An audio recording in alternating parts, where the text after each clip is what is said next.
Tara Jacobson, Paperly People. Okay, so today, I'm sure you're thinking, why do I need to have a how-to video to use the ideas sheet?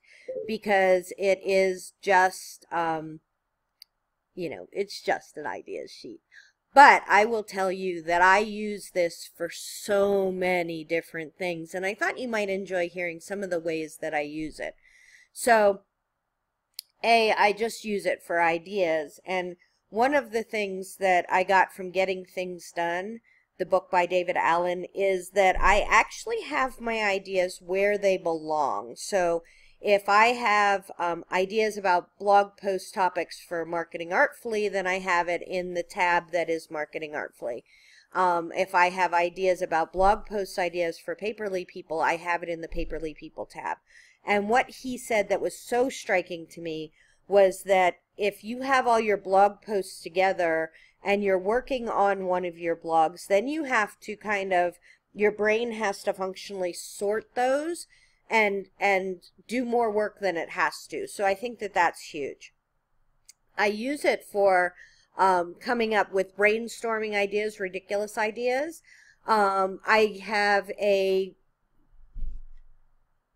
abundance of ideas, and I think a lot of entrepreneurs do.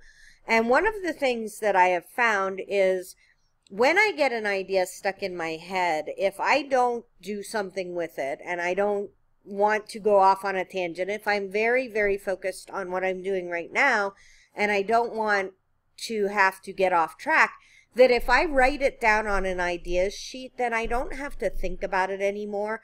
I know it's not lost. I know it's with my ideas, and that way I can kind of move on. If I don't do that, then, and I'll give you the perfect example. I want to make t-shirts. I think that it would be super, super fun to take some of the things that I have, like I have a sticker on Sticker Mule that's hashtag social worker. How cute would it be to have a t-shirt that was hashtag social worker, or to have really funny sayings that I could sell at Christmas time to my planner people? Okay, that's a great idea, but it's not something that I can do anything about today. Today I'm making videos and uploading my products to Etsy, and I had to write a blog post, and there's 1,000 other things I have to do today.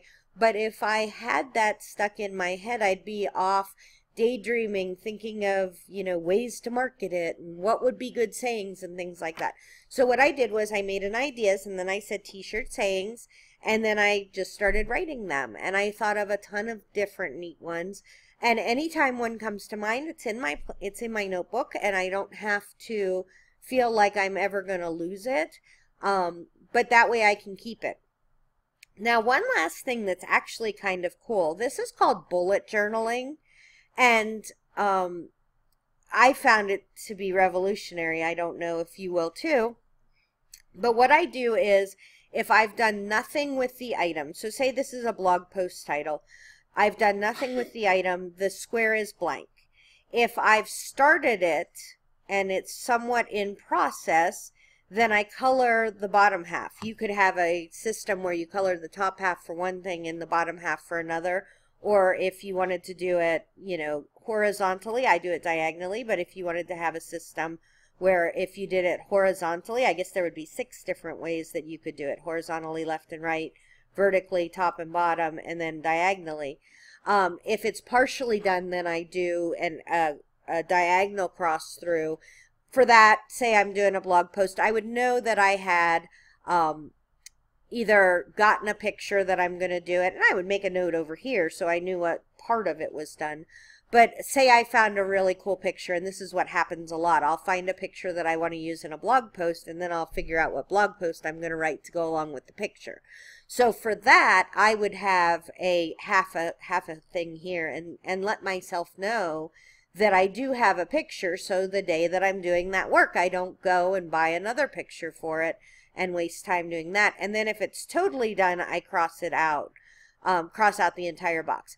I personally cannot stand to have a worksheet with all kinds of lines crossed off. It does the same thing to me that having a lot of different ideas floating around does.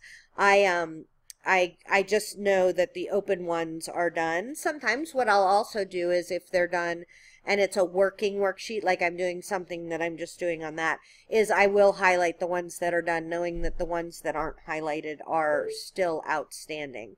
So hopefully that helps. I know it's just a little worksheet, but I use it more than anything else. I print out probably 10 a week.